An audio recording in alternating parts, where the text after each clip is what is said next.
भूकंप हा भूप्रदेश आहे. समजा ही बिल्डिंग आहे, या ठिकाणी उभी राहिलेली माणसं आहे, हे काहीतरी आहे, ही पण बिल्डिंग आहे बरोबर. आता समजा या ठिकाणावरनं काय झालेलं आहे, भूकंपाचे हादरे बसायला सुरुवात झालेली आहे बरोबर.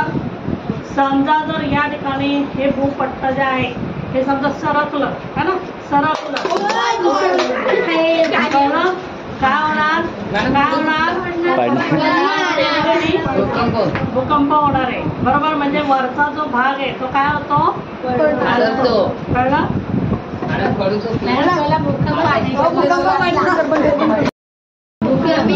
भूकंप हा भूप्रदेश आहे. समजा ही बिल्डिंग आहे, या ठिकाणी उभी राहिलेली माणसं आहे, हे काहीतरी आहे, ही पण बिल्डिंग आहे बरोबर. आता समजा या ठिकाणावरनं काय झालेलं आहे, भूकंपाचे हादरे बसायला सुरुवात झालेली आहे बरोबर. समजा जर या ठिकाणी हे भूपट्ट जे आहे हे समजा सरकलं है ना, सरकलं काय होणार,